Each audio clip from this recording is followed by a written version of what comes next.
I had been speaking in the last lecture on the problem of freedom, determinism, and what I called alternativism.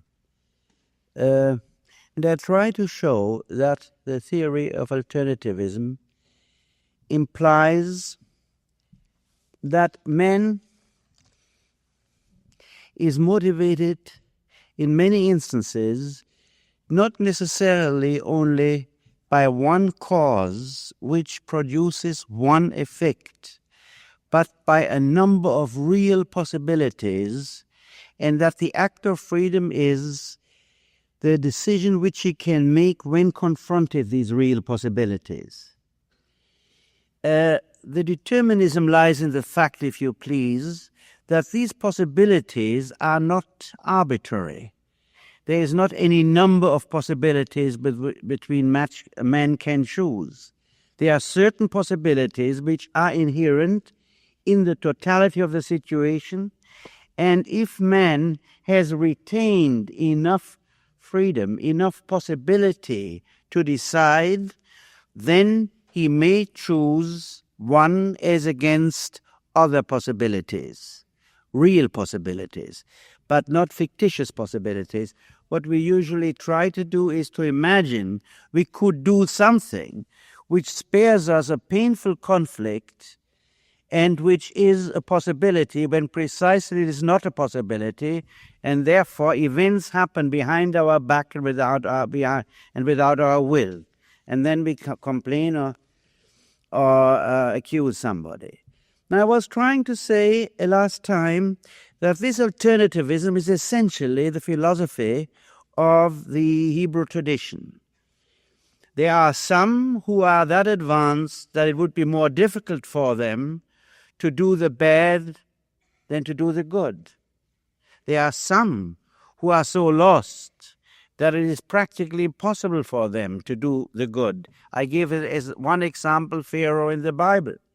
And there are many, and that's what the Jewish tradition calls the Benonim, those in between whose inclination is not so strong for the one or the other side, and they have still a choice provided they have awareness of, the underlying motive, the true motives of their desires, of the true alternative they are confronted with, of the consequences of going this way or that way, and eventually, if in addition to all this awareness, they have a strong will and make a strong effort to make the decision.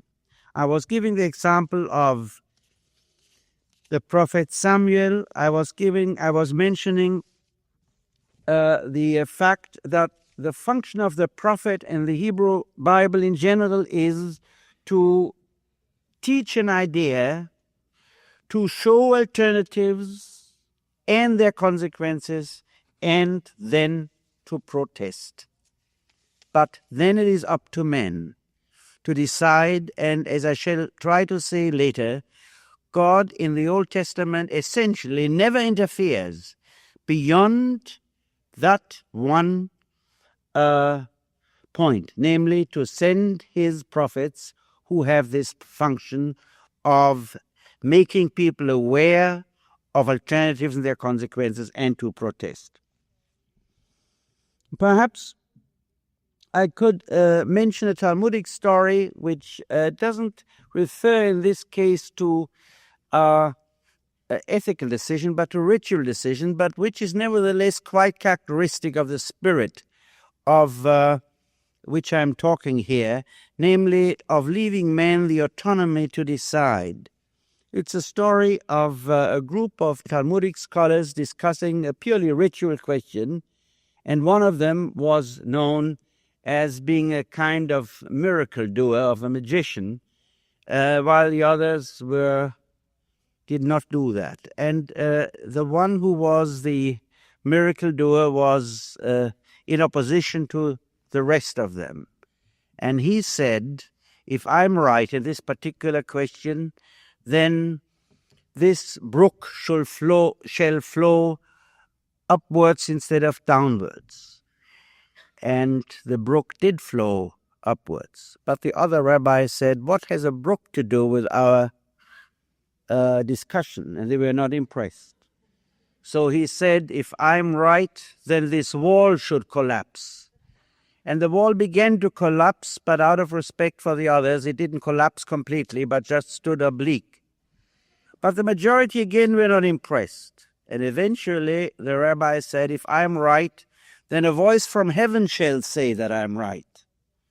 And the voice from heaven said, he is right. Whereupon the other rabbi said, what has heaven to do with our argument?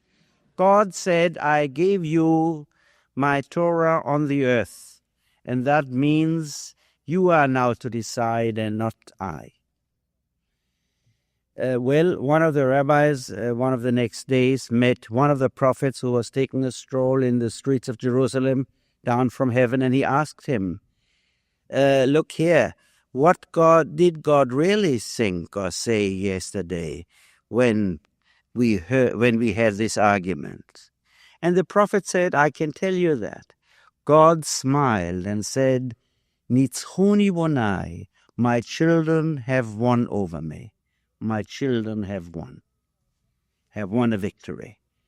In other words, here comes the very paradoxical and ironical position in which God is happy that man has taken over and that he is not even impressed by a heavenly voice.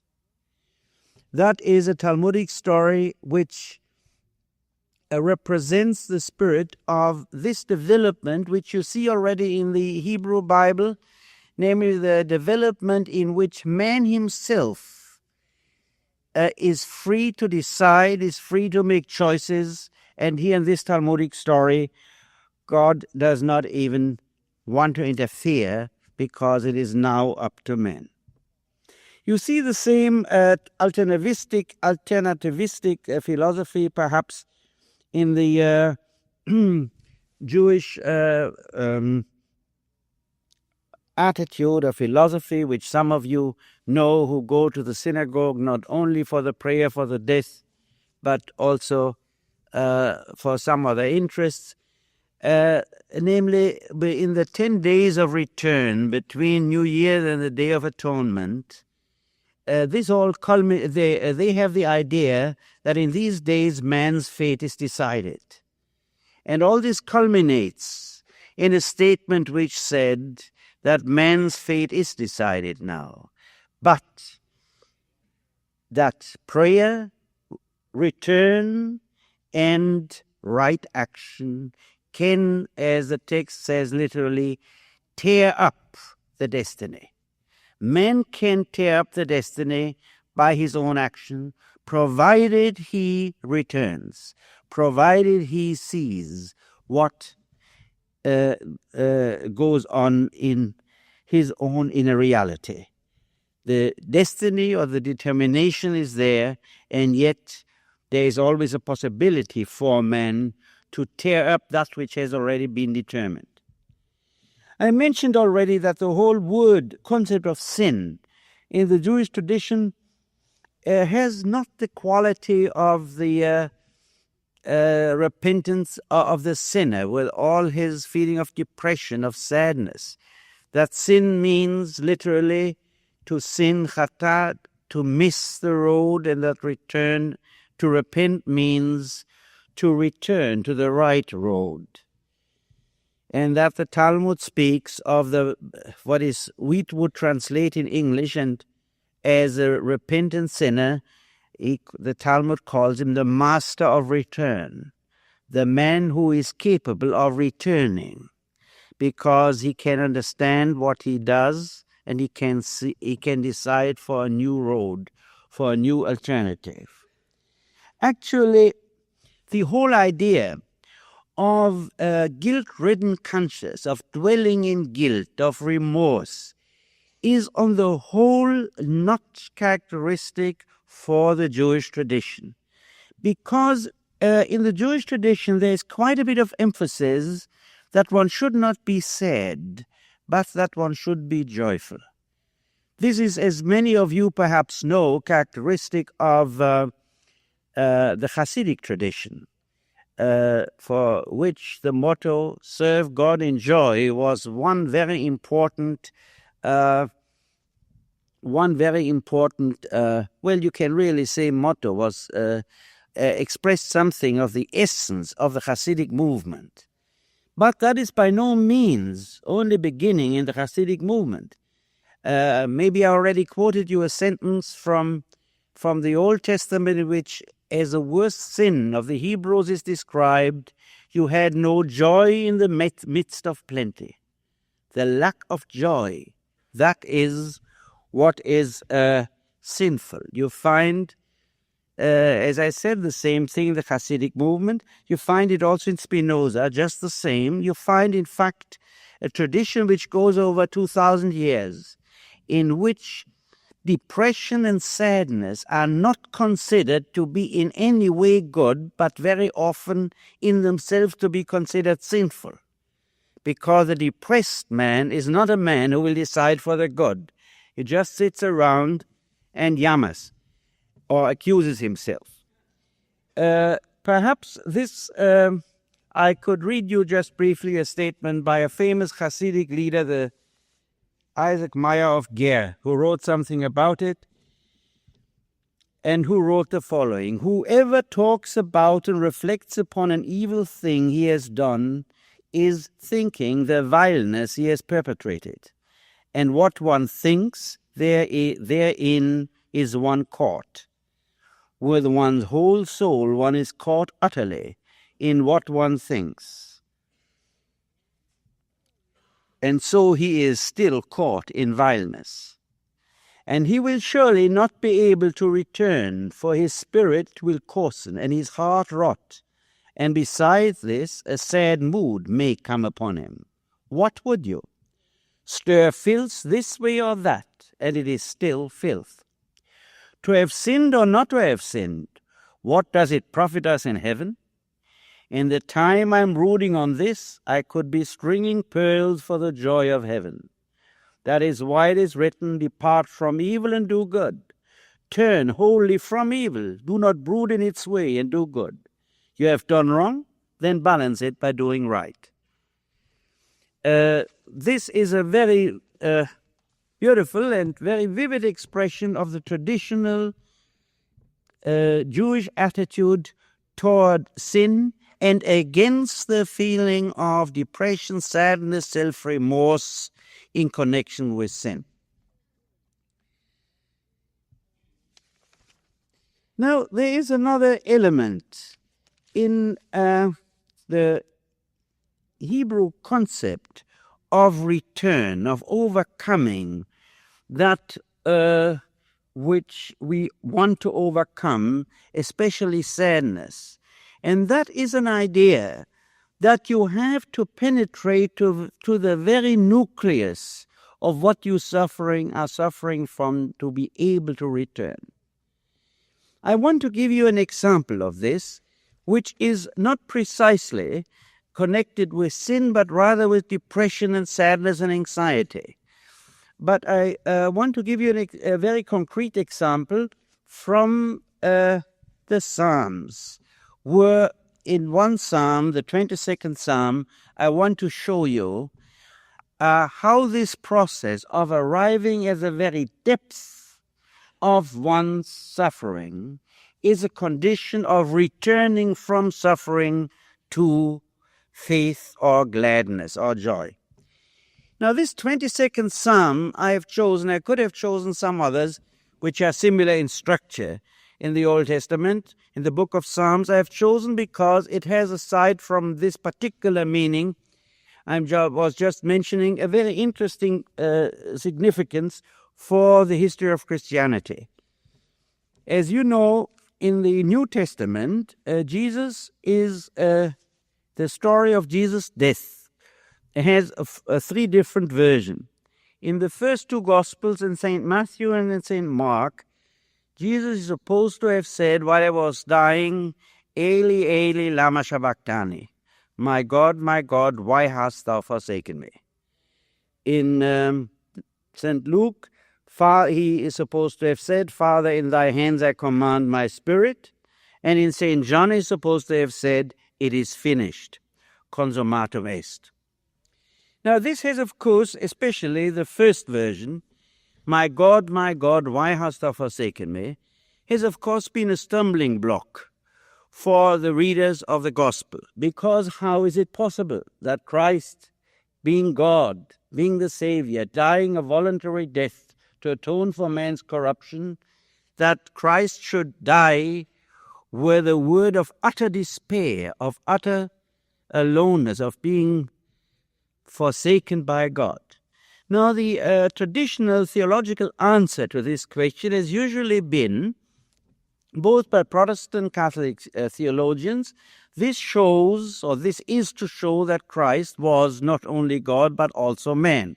In other words, the double nature of Christ. But that is not a very satisfactory answer, because there were very many men who have died a voluntary death of sacrifice without feeling forsaken, without feeling lost. So it could not be said that just because Christ was a man, that explains why he died in despair. Well, actually, the answer to this riddle is very simple. The Jews traditionally did not quote literary pieces, as it was usual in the later Christian tradition, by chapter and verse, but by the first word or by the first sentence. If you wanted to quote a psalm, you didn't say, I say Psalm 22, but you say, I say, Eli, Eli, lama sabachthani, or lama sabachthani in the Hebrew text. That means Jesus said the psalm. What the story of his crucifixion says was not that Jesus said these words, my God, why hast thou forsaken me? But he says the psalm.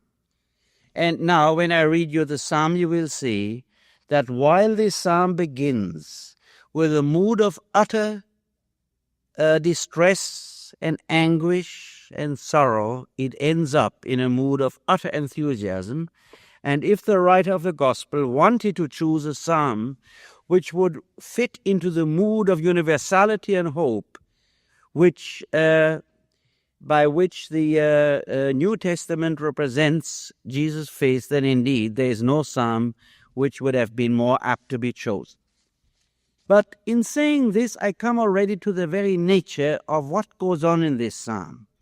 Namely, what goes on here is, like in some other psalms, in fact not in most psalms, goes on is a peculiar movement in which a person starts with sadness.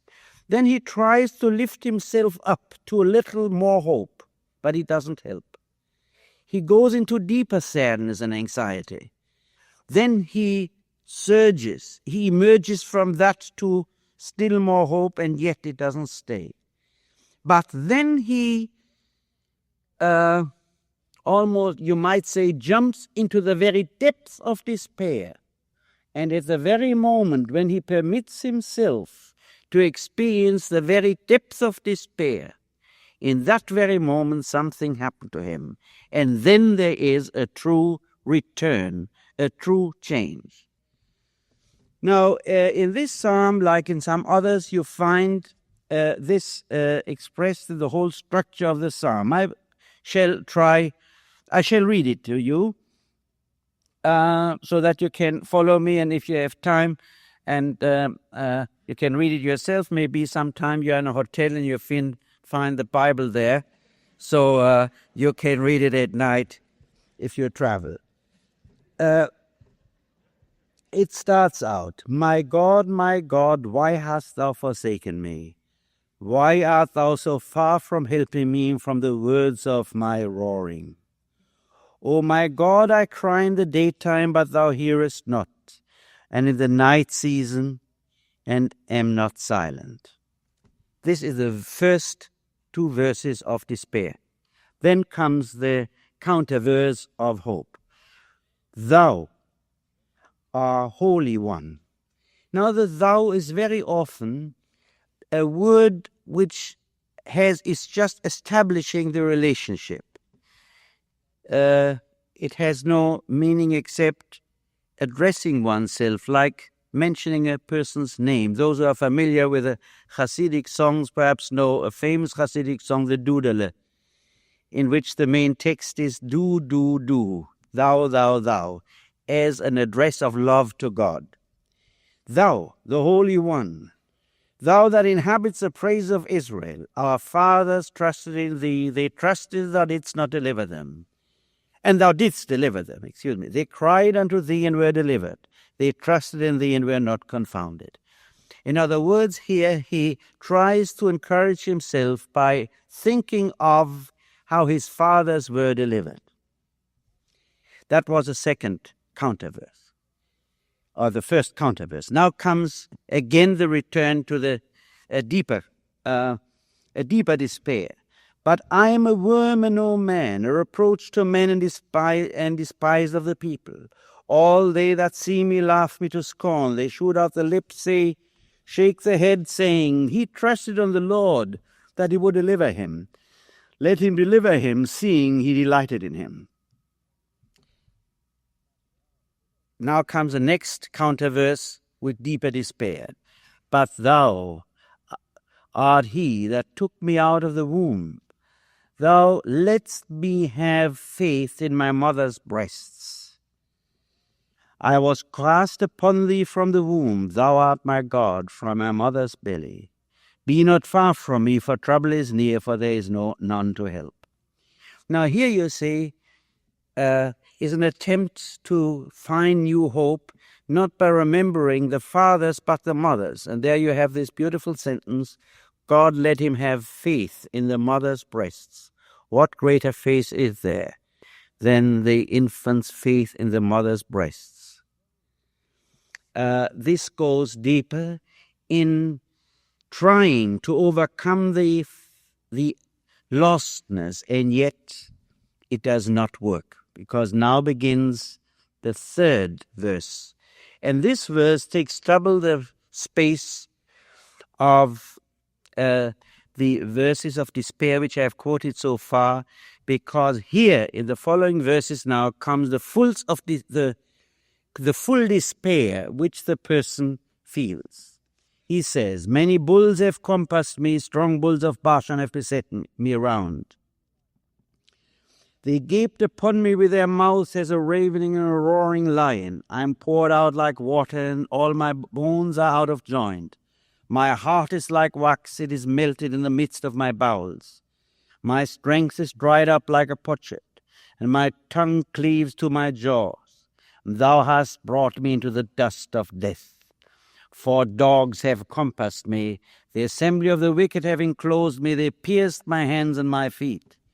I shall tell all my bones, they look and stare upon me, they part my garments among them and cast lots upon my vesture. But be not thou far from me, O Lord, O my strength. Haste thee to help me. Deliver my soul from the sword.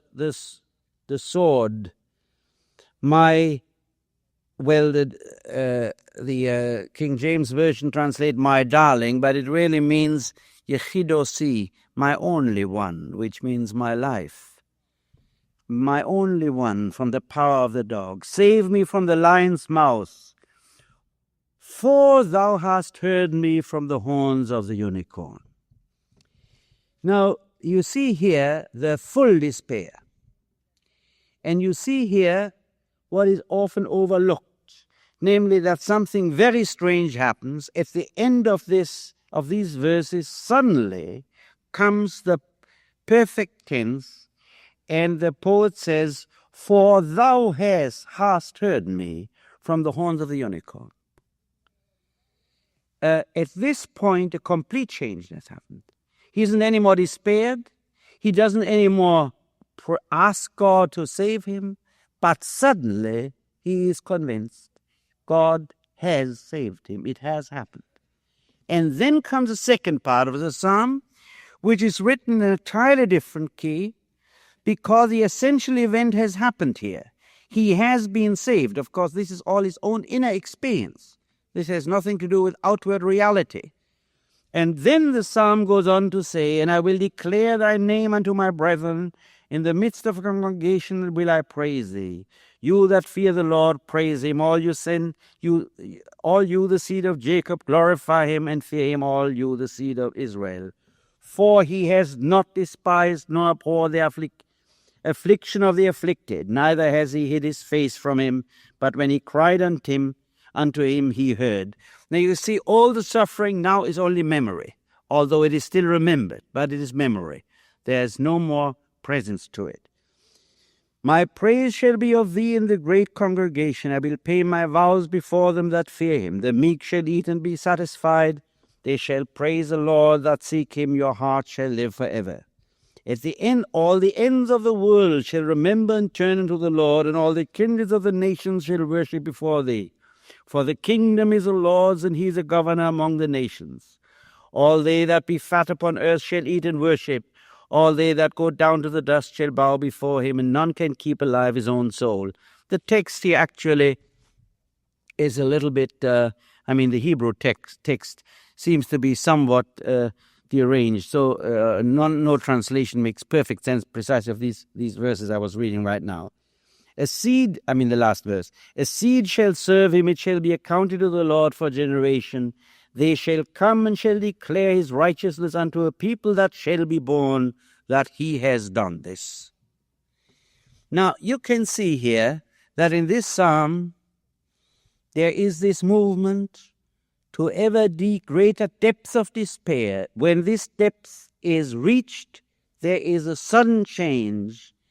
And after this change, the person has an entirely new experience. The psalm ends in a completely enthusiastic, universalistic mood.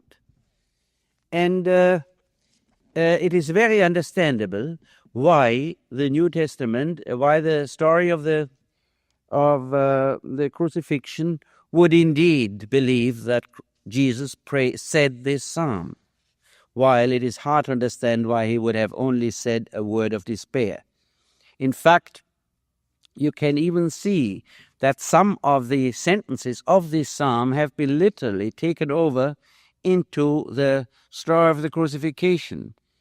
For instance, that he trusted on the Lord, he would deliver him, let him deliver him, seeing he delighted in him.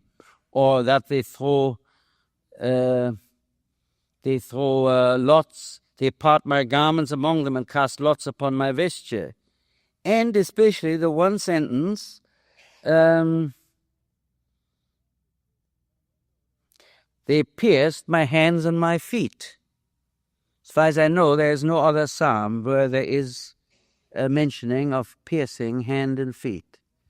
Now, you see, obviously, in the later Gospels, when the Gospel was left the Jewish tradition, the sentence, my God, why hast thou forsaken me, became very hard to understand, because one could understand it only those who lived in the Jewish tradition and knew that means he said this psalm. Therefore, as I see it, in the later Gospels, this was changed, and especially in St. John's, you find that Christ's last words are, it is finished. Consummatum est. Now, actually, that is the end of this psalm. Qui osso. He has done it, or it has been done. In other words, one still stuck to the same psalm. One was aware that this is a psalm to which reference was made in Christ's death, but instead of putting the very ambiguous first sentence, one put in the last word, which, however, are also ambiguous if one doesn't understand what they are referring to, that they are the expression of great enthusiasm and not at all, as it sounds, it is finished, as if it referred to Jesus' death. Well, there are a number of other psalms which have the same structure, the same movement. You will find a similar mood. I say that for those who are familiar somewhat with Hasidic melodies and songs, you find a similar mood very often there, where a melody is sung beginning in sadness and is then repeated and rises, you might say, to a full unfolding of joy. this movement from sadness to joy and the deepest experience of sadness in order to arrive at joy is one, as I said, which is very characteristic of the Jewish tradition. Since I am a psychoanalyst, I might add here something which any psychoanalyst can experience, but one doesn't have to be a psychoanalyst at all to experience it, and that is one can cope with one's own despair, sadness, anxiety only if one permits oneself to experience the full depth of it. If one is afraid of that, if one tries to stabilize things before one has reached the full awareness of terror which one feels, then indeed one can never make a profound change. One remains on the surface. One has to be in the position of what the hero is in many myths and legends, who goes through all the dangers, and only by going through the dangers can he really arrive at his aim. You can, of course, help minor conditions by friendly, encouraging, sweet words. But I think one should be very aware that very often encouragement is one of the most dangerous things which one can do. Don't worry is one of the most dangerous advices, whether it deals with a personal problem or whether it deals with the danger of nuclear war. Because by the don't worry, many a man has been prevented from changing and from overcoming what bothers him. And by the official don't worry in all countries about the danger of nuclear war, we might very well arrive at the destruction of all. Sometimes don't worry is very good, but many times it is very bad for the one to whom it is said and only very convenient for the one who says it, because usually he is the one who does not want to be confronted with the depth of despair and anxiety which exists in another person. Sometimes he might even be a psychoanalyst.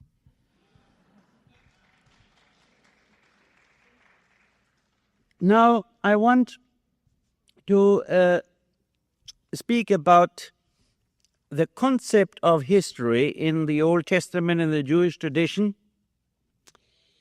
I can be very brief about the first point, and that is that because I already talked about it, that history in the Jewish tradition is really a history of leaving, of wandering, of emigrating, a history of exile. So it is a history also in a peculiar way of disobedience and awareness, but it is always a history of in which man does what he wants to do, in which God does not interfere. This is Adam and Eve commit an act of disobedience, and that is at the same time the beginning of human history and of freedom. I already mentioned that Jewish history begins with Abraham's leaving his country and his family, and that is the beginning of what you might call the tribal history. The central historical story in the Old Testament is another liberation, another emigration, and that is the liberation from the slavery of Egypt. Here it is not just the liberation from, as I said before, the fixation to soil, but it is a liberation from oppression, the liberation also from injustice, also from idolatry which surrounded the Hebrews. I should like to discuss with you this story somewhat in detail, because like at any text like the Bible, very often, at least in many parts, it is very important to pay full attention to every detail. Otherwise, one often loses contact with what the story is really telling.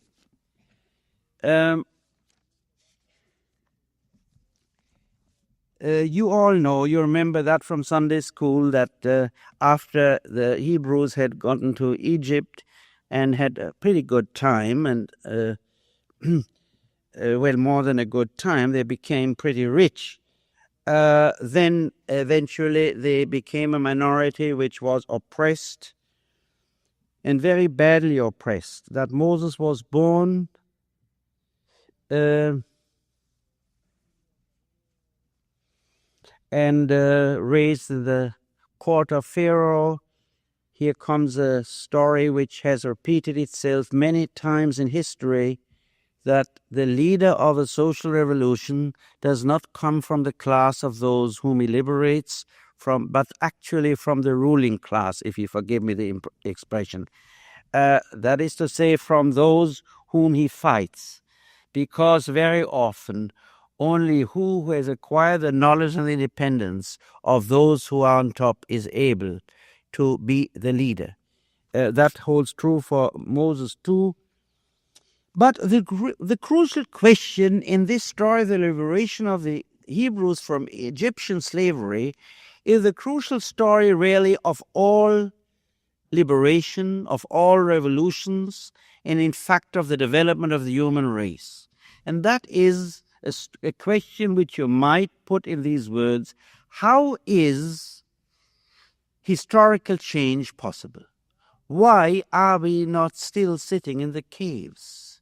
How did it come about that while we are living in a rather mad world, yet we are together here in a beautiful hall with all these technical devices instead of living in the caves as our ancestors did not so terribly long ago, speaking of in historical times? How is that possible?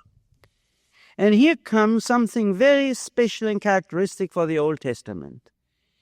Namely, you might say, well, God just saved the Hebrews. They were his people, he saved them, he did something. Well, if God interferes in history and saves the Hebrews, we understand why this was possible. But I should like to call your attention to the fact that that isn't quite so. And I would like you to see the story as it unfolds and to see that really God does very little, that God does not interfere. And that becomes very clear in the text. The text says, after telling the whole story of their suffering and then of Moses' preparation for his task as a liberator, it says that's the second book of the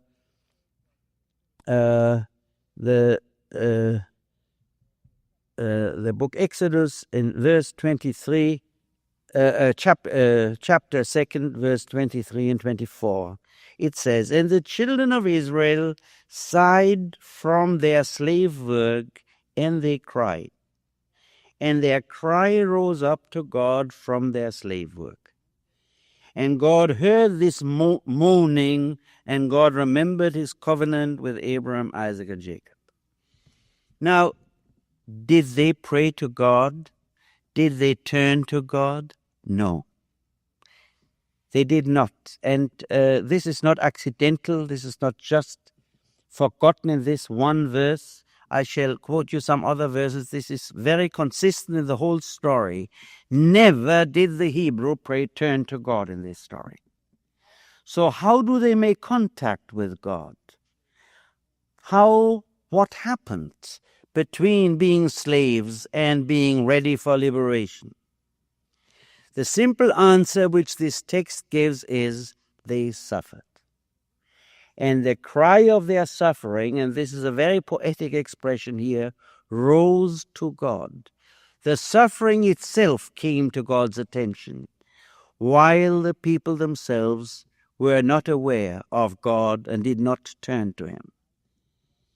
And if we would generalize this, you might say quite in general, that human suffering very often has been the cause of human liberation. That suffering itself does not simply cause liberation, but sometimes individually and socially it is a first step. Unless a person suffers, he will not be liberated. And this thought is again related to what I said before. Unless you come to the very core of your suffering, you will not rid yourself of it. Here in the story of the liberation of the Hebrews from Egypt, it becomes very clear. Precisely the cry of their suffering rose up to God. That is, if you express this idea in theological or theistic language. But they never turned to God, and how could they? They were not only slaves, but also they were living in a world of idolatry, in a world in which they couldn't even have turned to God, even if they had not been slaves. And now Moses appears, God appears to him in the burning bush and reveals himself as a God of Abraham, Isaac, and Jacob. Now it is very interesting, this formula appears very often in the Hebrew Bible, and it is quite clear, essentially, in the Hebrew Bible and the Jewish tradition, God is a God of history, reveals himself in history, and not primarily in nature. You find certain places in the Psalms, you find certain places in the Old Testament in general, where you see God as a God of nature. And of course, you see the very beginning of the Bible where God creates nature. But from then on, very soon, God becomes essentially the God of history, the God of Abraham, Isaac, and Jacob. And history is a place in which God reveals himself, or if you put it differently, in which man changes himself to come nearer to God, if you put it in theological terms.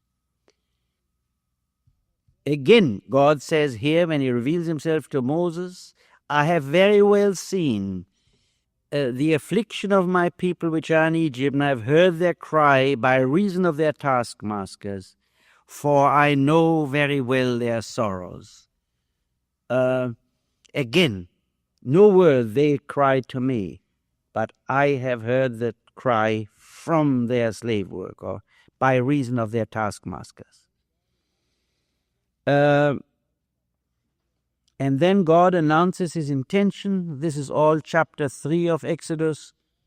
I have come down to deliver them and to deliver them out of that land of slavery into a good land. And again, in the next verse, it says in verse 9, now therefore, behold, the cry of the children of Israel has come unto me, and I have also seen the oppression wherewith the Egyptians oppressed them. 3 times you find exactly the same formulation of the cry coming to God, and never a formulation of the Hebrews praying to God. And then God talks to Moses and tells him his mission, that he should go to Pharaoh and tell him that he should let the people, the children of Israel, out of Egypt. This is the first scene of this act of God's sending Moses. And now comes the very interesting reaction of Moses. Moses, the first prophet, like not all, but many are later prophets, does not want to be a prophet. You might almost say, if you would generalize a little bit, in the Hebrew version of the prophet, the one who wants to be a prophet proves by this very fact that he is not a prophet. And the one who is a prophet is it unwillingly. Prophets were never politicians in the Hebrew tradition. They were never people who wanted to be in the limelight. They were people who had to say what they saw, and they said it with hesitancy and with sorrow. So if you read this story further, you see how hesitant Moses is, hesitant to the point where eventually God gets angry. He says, first, who am I to bring this message? Then he says, they shall ask for thy name. Now that is something very interesting, which I shall return later when I talk about the concept of God. An idol has a name. Of course an idol has a name. What is a name? The name is something, or the name denotes something which is a thing, which is finished, which is finite. So this is a desk, and we have names because, well, in some way, we have names in as much as we are bodies. In a way, perhaps no man should have a name, because it stamps him as something finite. And in fact, if you ask many people, the question, instead of asking, how are you, you would ask them, who are you? You very often get as a first reaction, my name is so-and-so, I'm a doctor, 32 years, I'm a married man and I have 3 kids. And then if you say that by all this you don't know a bit more who he is than you knew before, the person is somewhat puzzled. Because beyond that, he really doesn't know how to describe himself. If you ask a chair, who are you? And the chair says, I'm a chair, provided it could speak and react, and I'm sure these modern computers could give an answer to the question, who are you? Then let us say the computer would clearly say, I'm an electronic computer. And there is nothing more to be said about it. That's perfectly true. But about a man, his name says nothing about who he is. About an idol, of course, an idol needs a name, because an idol is a thing. An idol is a representation of a partial quality of nature or even of man. And Moses is perfectly right with his answer to God, that the Hebrews will not believe him because they will ask, what name has God? And then comes this very interesting answer of God. You see, God makes one concession after the other here in order to comfort Moses. Indeed, you might say God is exceedingly understanding in this story of all the doubts and hesitancies of Moses. And God understands they want a name, and he says to him, well, I quote now in Hebrew, Eye asher eye. Thus shalt thou say unto the children of Israel, Eye, or I am, as the translation says, has sent me unto you. Now, there's a very interesting thing in the Hebrew grammar. The Hebrew, like other Semitic languages, does not have an original future, present, and past tense. You can form this, but you have to form the present tense, for instance, by a participle, like saying, I am speaking. Actually, the basic 2 forms of a verb are either perfect or imperfect. Something is in the past, something is perfected, or something is not perfected. And only secondarily, this also indicates present, past, and future.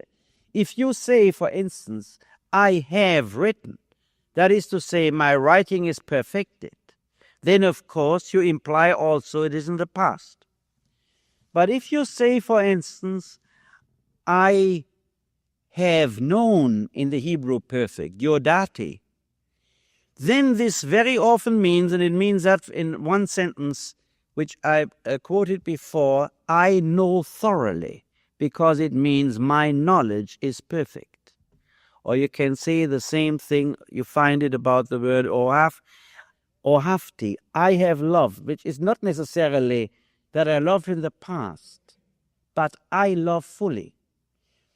In other words, while with regard to concrete, to verbs which denote activities with regard to physical nature, the perfect is identical with the past, this is not the case with verbs which denote to such things which are not necessarily physical.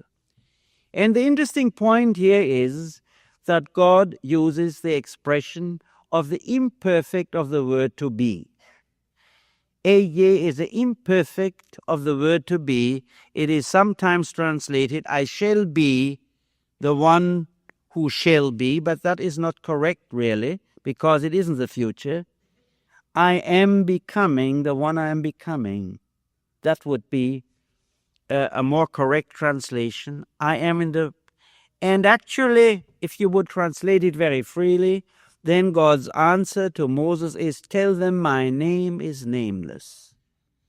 Because then the form of to be which is used here is not the perfect but the imperfect, the process and not something which has already happened. So God says to Moses, tell them, nameless has sent me. But even that doesn't stop Moses.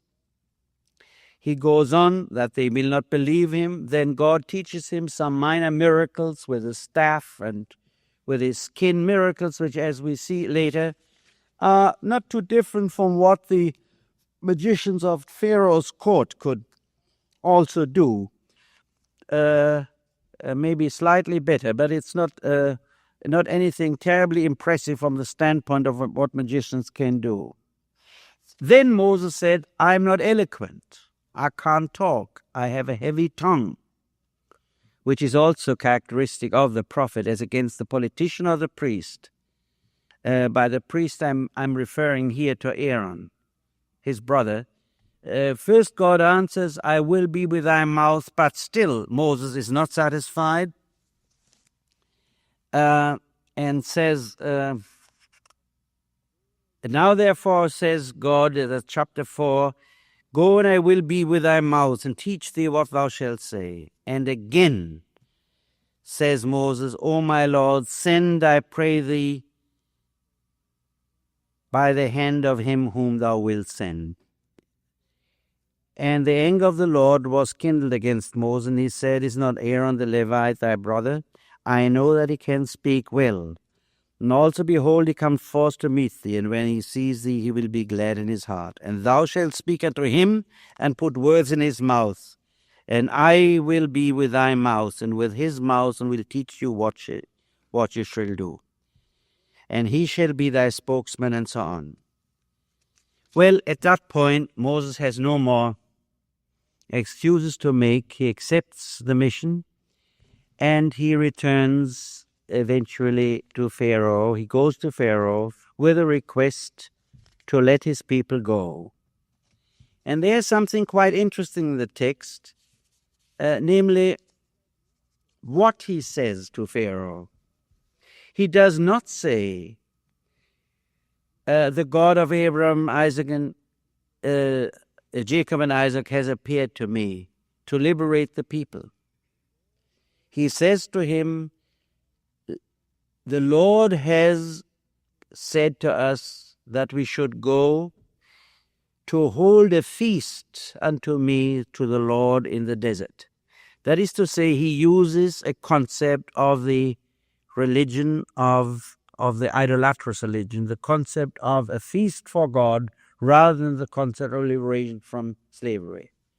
Well, then we see as the story it unfolds that there's more oppression, that Pharaoh hardens his heart, that eventually the Hebrews leave when the Egyptians with the 10 plagues are so badly shaken that there is no more resistance. And then the story ends with a kind of minor miracle again, namely at the Red Sea, the Hebrews, when they are confronted with crossing it, the sea divides suddenly, and they can march through the sea because it is dry. And after they have marched over, when Moses raises his hand, the sea closes again and drowns all the Egyptian troops which are in pursuit of the Hebrews.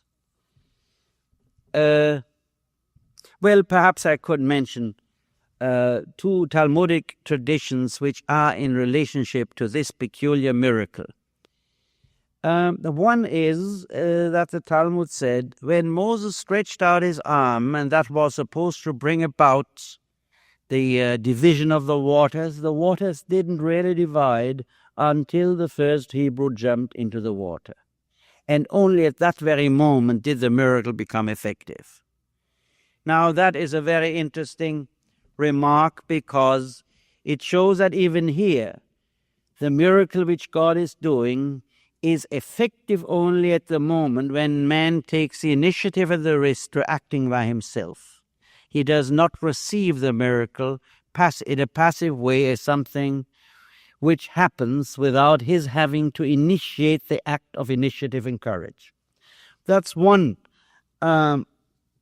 traditional remark connected with this crossing of the sea. And another one is quite different, but I mention it here also because it has something to do with the humanism of the later Jewish tradition, of the Talmudic tradition.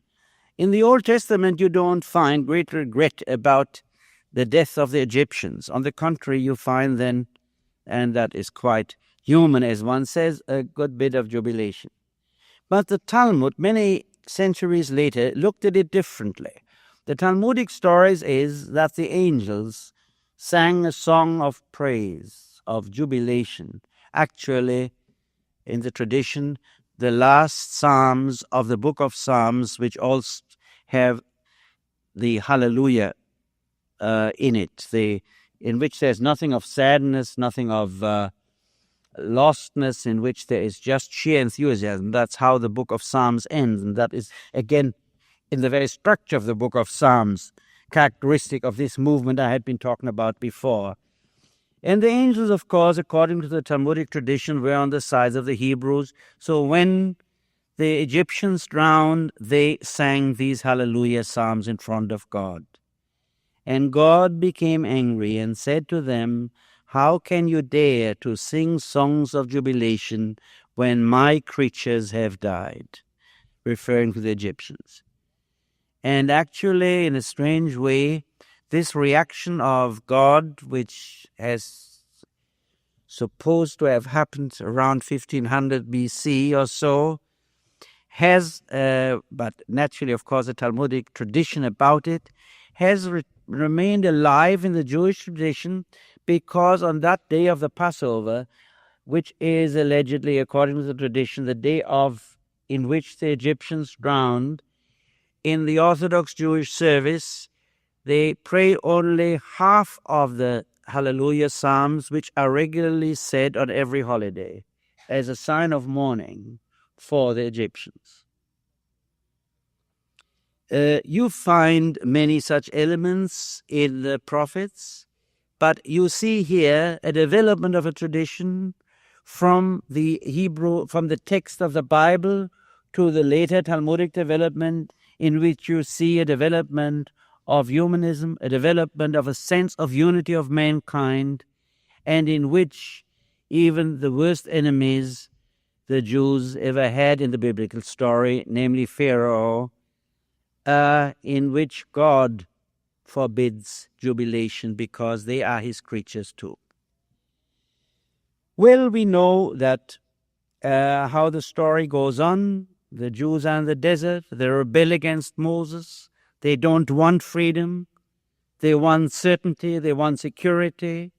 They fantasy about the flesh pots of Egypt. They are furious at Moses for having saved them. They build a golden calf. They want their idols and their leaders and their dependency and their unfreedom again. And actually, a whole generation has to die, including Moses even, before man has forgotten the tradition, has thrown away his slavery tradition. Well, then they come into a new country. This is supposed to be the country of the free, the country of milk and honey, the country in which they are to uproot idolatry in order to be free men. But it doesn't turn out this way.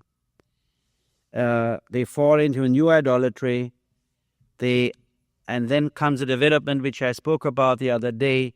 They are expelled again because they were not, in spite of the fact of having been liberated from Egypt, they fell into a new slavery of idolatry in their new countries, in their promised land. To make one last remark about all this, you see, in this story, God does not really interfere. God could have changed the heart of Pharaoh. God could have changed the heart of the Hebrews. God could have done a miracle which would have interfered and would have made Pharaoh feel a man who wanted to give them freedom, and would have made the Hebrews people whose heart wanted freedom. God does nothing of these things. God makes some minor miracles. If you please, he gives the Hebrews some small secret weapons, which are a little bit better than what the Egyptians have. But what he does not do is an act of grace, is an act of interference, is an act of man's changing his heart. And so the process of human evolution remains a historical process of one generation suffering and being aware of its suffering, but not of God. Another generation liberating itself, but then falling back into the longing for the sweetness of certainty and dependence. And a new generation eventually reaching the free land and yet not being able to keep up the promise or keep up the attitude which was a reason for their leaving slavery. God in all this does nothing but to send Moses to give a message, but the process is in the hands of man, and here he fails. He leaves his slavery, and yet he does not become a free man. This is only the story of a generation, but it is essentially the story of the whole concept of the Old Testament and of the later Talmudic tradition, that man's history, man's fate, man's destiny unfolds in history. Man must make his own history, and God does not interfere in this history with an act of grace, with an act of compulsion, with anything that changes man's heart. He gives man an opportunity by sending his messengers, and it's up to man to decide. This is time to stop now. I'm a little bit behind the schedule, which is printed, but I hope you don't mind too much. I shall talk next time. I shall begin to talk next time somewhat about the messianic concept of history, and then come to the topic which is assigned to the next lecture. We have now about 5 to 10 minutes for practical purposes intermission, and as always, the ushers will give cards to those who want to ask a question, which we shall discuss then after the intermission. Thank you.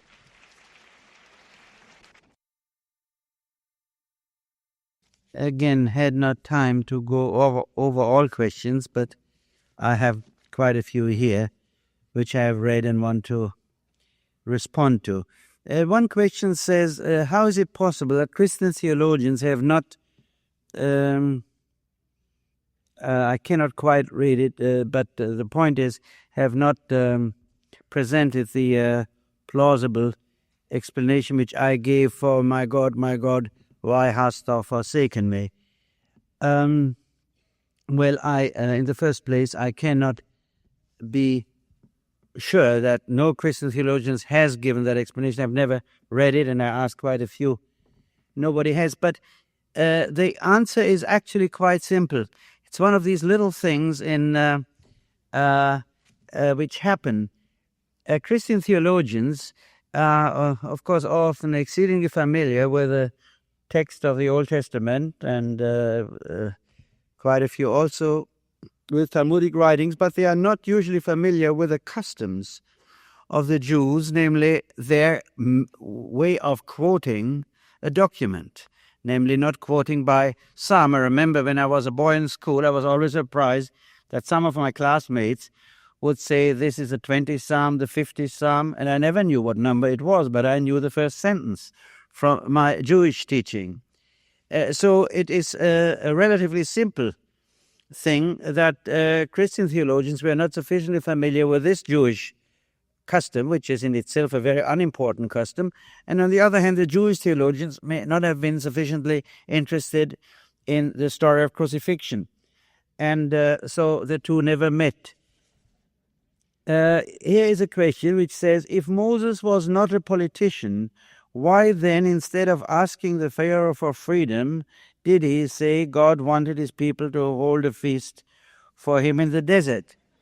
Well, that's a very good question. In other words, even a prophet, for the purpose of attaining certain results, sometimes expresses himself in terms which are not entirely, if you please, true. How do you deal with people who do not even understand what you're talking about? What else could he have said to Pharaoh? Because at least he talked in terms which were understandable to Pharaoh, talking about the feast in the desert.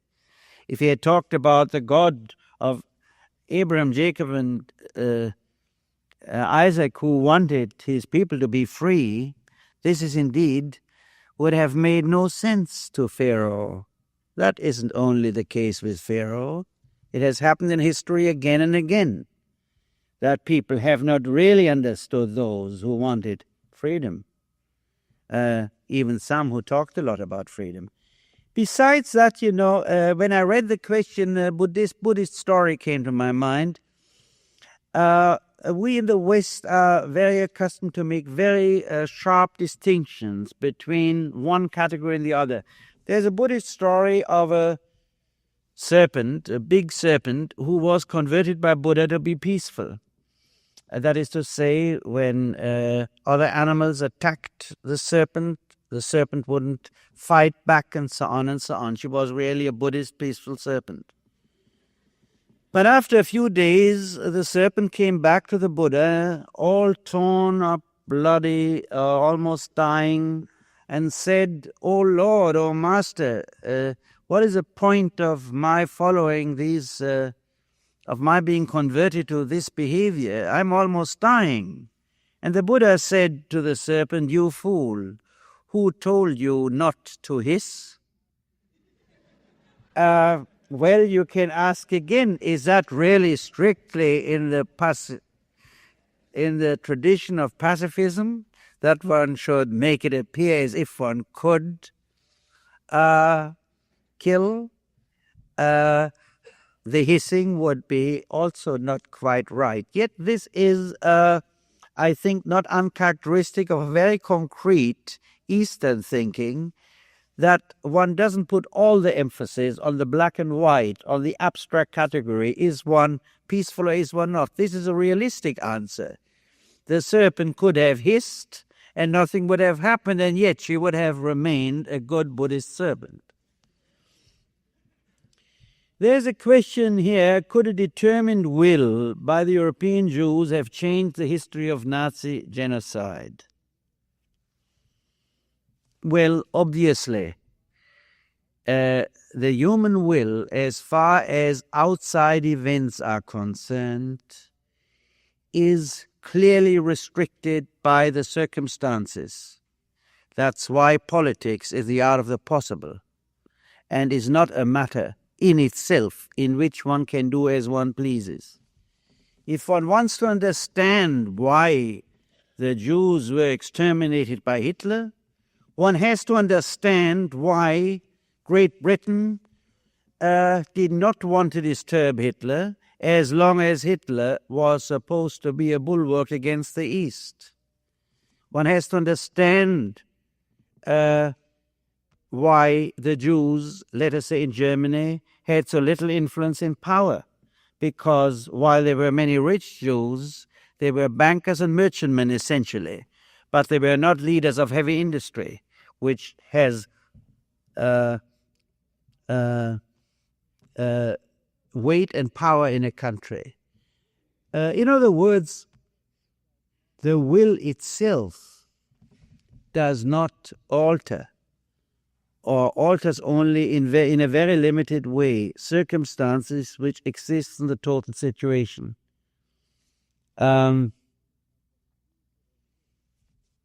question is not what the Jews would have willed. The question is what the more powerful opponents to Hitler might have done if they had seen the alternative somewhat earlier. I may have mentioned this last time.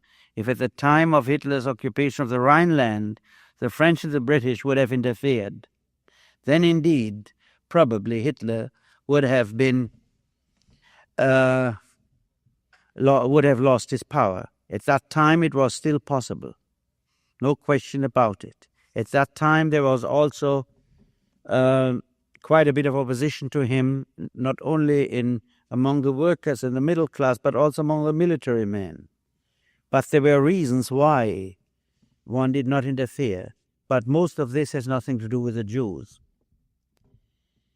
Now there's another question which says, if man only can change his own heart and in its essence can achieve his own salvation, has there been a historical misunderstanding, a misinterpretation of salvation in Orthodox religions, as for instance salvation through Christ by the grace of God as in Christianity?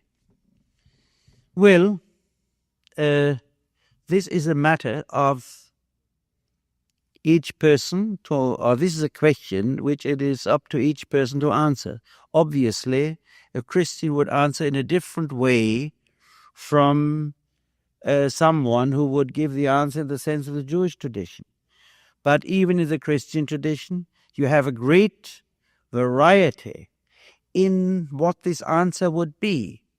You have the concept, let us say in the Catholic tradition, of man's cooperating with God's grace.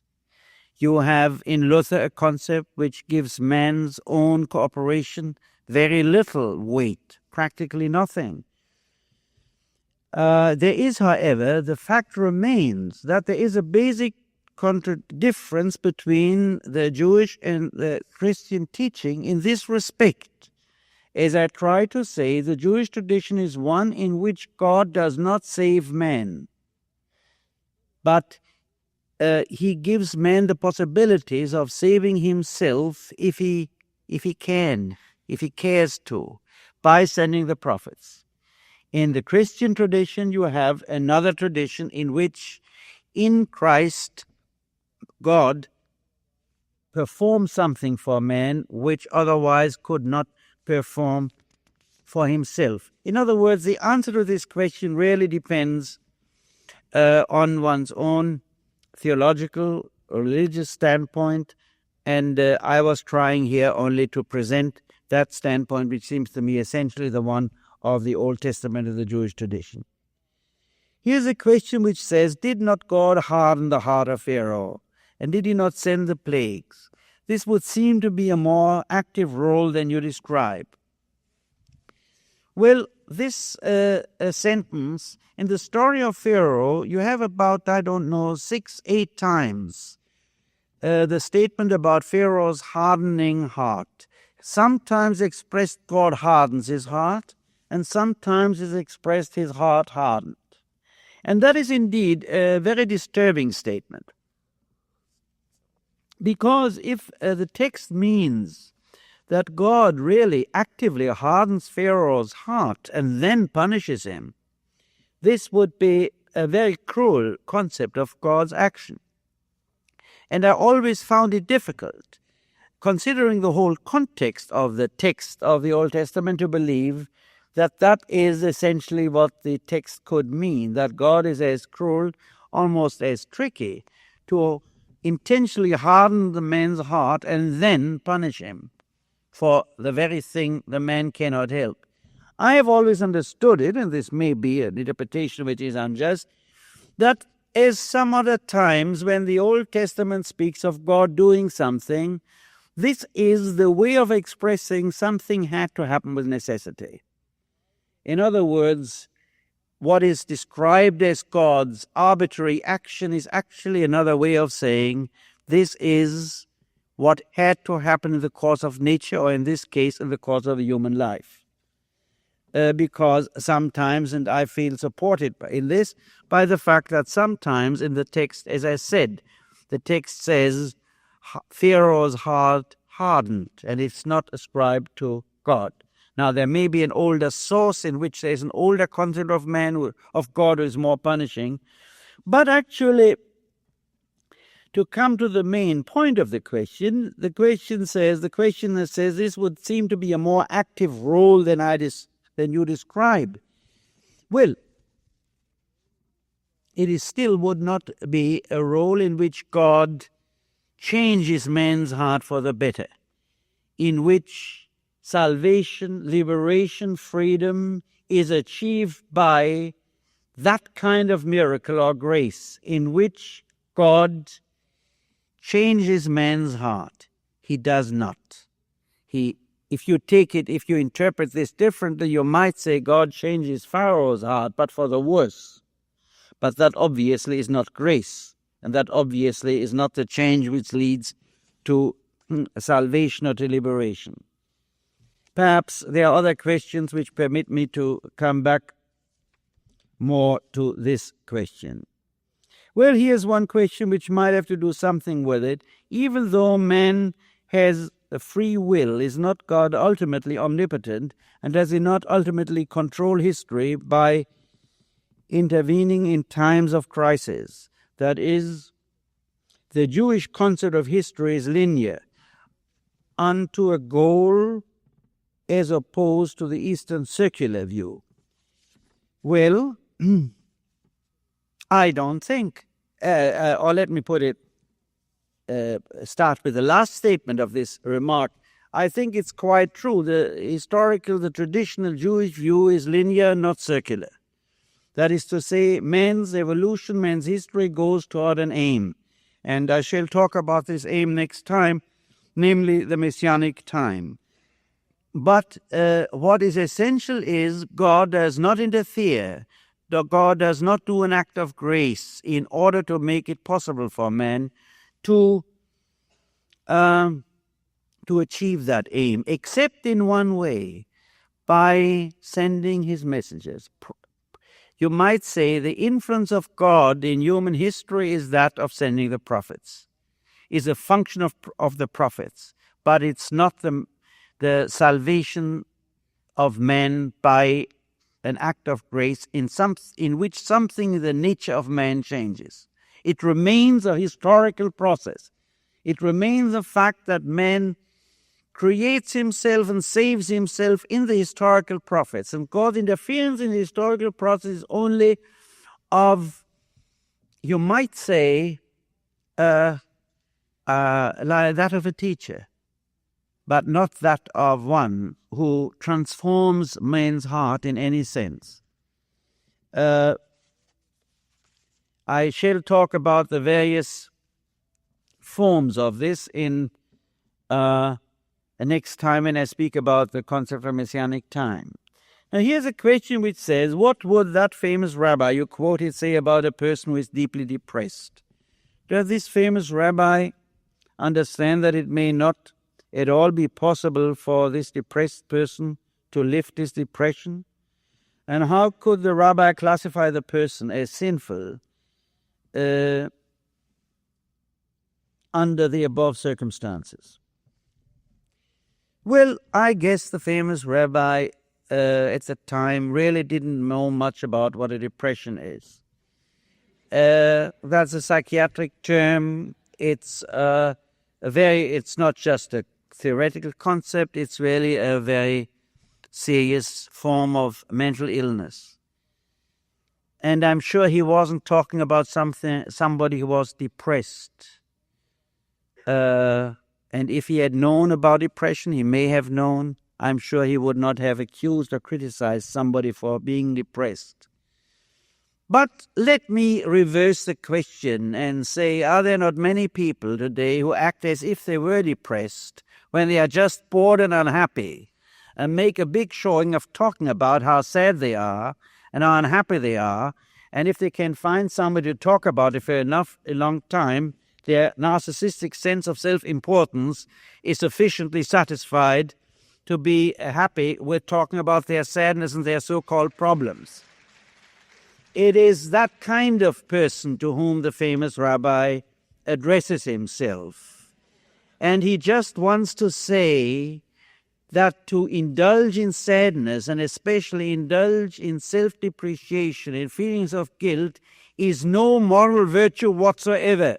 It is the contrary of moral virtue. It just has a depressing effect. And only in this sense was I talking about it. Here's a question: how does one know when they have reached the depth, the ultimate depth of despair, and are still at an intermediary level? Well, indeed, we never know. But, if I may use a symbol, if you are in the mountains, you sometimes see a smaller mountain, and you don't see that there's a much higher mountain behind the smaller mountain, because the smaller mountain covers the higher mountain. Only if you walk and walk and walk and you arrive at the smaller mountain, then you see there's a higher mountain there, behind the smaller mountain. You never know when you have reached the depths of despair, the depths of anxiety. You know it comparatively because you see it's deeper than what you had reached before. But you may say, perhaps, and that is in line with what I've been saying, when you have reached the depths, you sense a sense of liberation. You sense a sense you have touched rock bottom. And that sometime is a sign. Otherwise, you go on and see what happens. Here's a question: is it good for past suffering only to become a part of the memory and not alive anymore? It seems like a way of blocking out the full impact of life. Well, there's past suffering which we have digested, which we have forgotten, and there's past suffering which is still alive. If it's still alive, it's part of the present, and it's really not past. If it is forgotten, if it has disappeared, if it has been digested, well, then indeed there would be no point in indulging it. I hope you don't misunderstand me. I wasn't really suggesting that the main thing in life is to jump into the depths of one's despair.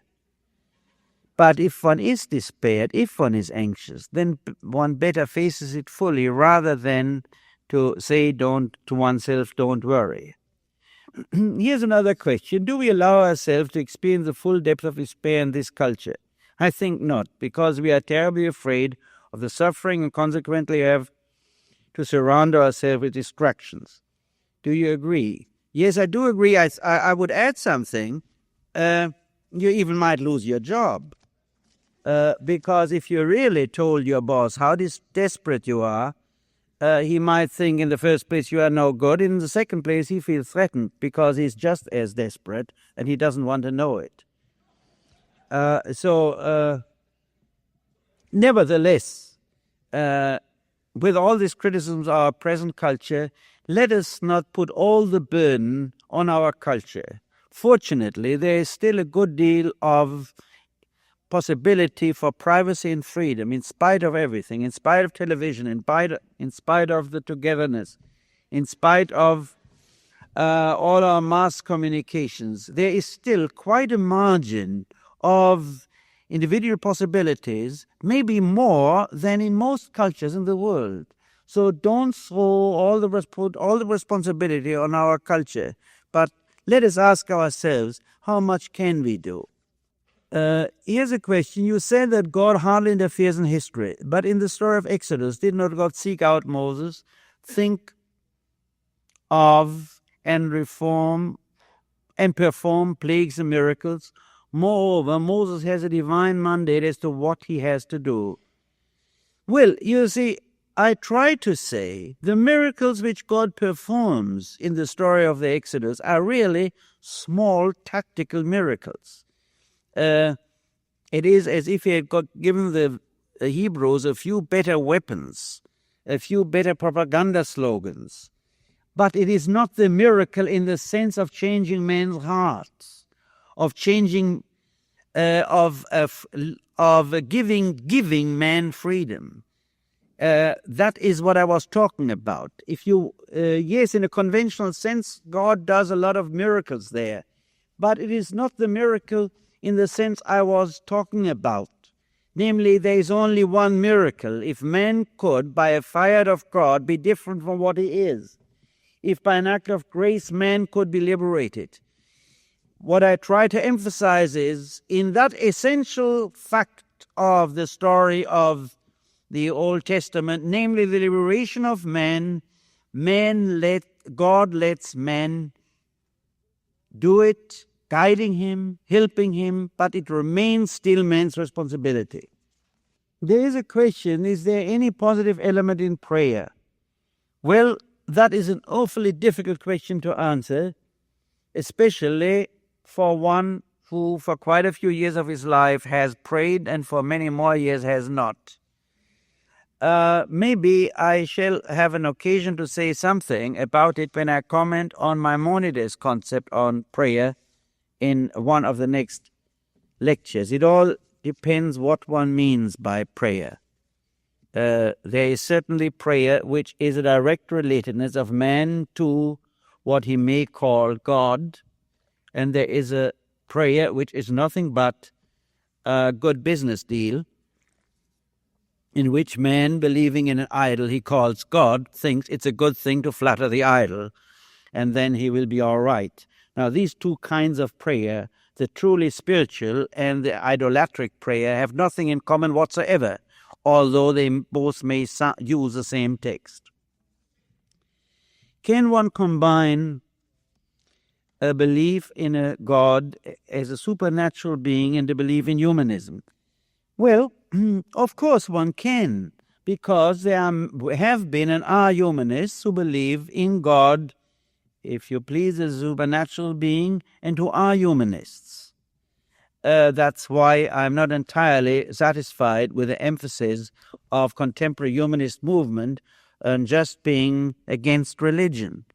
There is a great deal of religious writing or religious thought which is profoundly humanist. Why some man believes, a humanist believes in what is called here supernatural God, and why some others don't, that is another question, and the answer to that would lead far outside of the frame of some short remark. Here's another question. You said the people did not pray to God, but merely cried out in their agony. Is not this crying out actually a plea for guidance, for help? Well, you know, there's a sentence in the prophets which says, I will be found by those who do not seek me, who do not seek me. I think it is really, in a way, playing on words if one says the crying out from suffering is a plea for guidance, for help. It is not an awareness of God, whatever that means to anyone. It is just sheer suffering. And the majority of men in history have nothing but suffered, and all they could do is to cry and to moan. And they didn't know what to do, to whom to turn. They had no idea which way to go. There is perhaps nothing which is more human than sheer suffering, which is not a plea for guidance, but which is just an expression of an insufferable reality. One shouldn't think little of suffering as such, with no aim, as long as a man is aware of it, and as long as a man can express it. We in our time live where many people suffer, but, and this relates to a question which I answered before, they think they shouldn't feel it because it is a sign of failure to suffer. Now, here is another comment. which says the words, God, O God, why hast thou forsaken me, can symbolize the fact that man is essentially alone in death. This is supported by the story in the New Testament in the garden when Jesus prays and feels very alone, and he goes to find the apostles and they are all asleep. He says they are tired and he does not wake them. Well, indeed, man may feel alone in death, although not all men have felt alone in death. Perhaps I could tell a story, which is a Talmudic story of the death of one of the great Talmudic figures, Rabbi Akiba, who went on teaching his pupils when the Romans had threatened him, threatened everybody with death penalty, who would go on performing the ritual and performing the ordination of rabbis and teaching. And so he was indeed arrested and was tortured to death. And while he was undergoing this torture, he smiled. And the Roman general asked him, "Why do you smile?" And Rabbi Akiba answered, "I prayed all my life that I want to love God with all my heart, with all my power, and with all my life. But I never could love him with my life, and I am happy that I can now." This is also a martyr dying, and yet he does not feel this aloneness because he dies in full faith. Now, I agree with the questioner here that this could be, that this could express the fact that Jesus as a man felt alone when he died. And of course, then we would have the traditional answer that the sentence, my God, why hast thou forsaken me," is really makes sense because Jesus was a man. I'm not arguing against it. I was only saying we cannot use this explanation, in my opinion, because it is very clear to me that what the text of the Gospel says is simply not that Jesus says, my God, why hast thou forsaken me?" but he says the 22nd Psalm. And the 22nd Psalm is a very different story from its first sentence. But of course, I do not want to argue on this point. I can only express my own interpretation, and I used this psalm to try to demonstrate something which goes beyond the crucifixion story, but which has to do something with the a concept of change by the full experience of that which goes on in the very depth of a person. Well, it is time to stop now.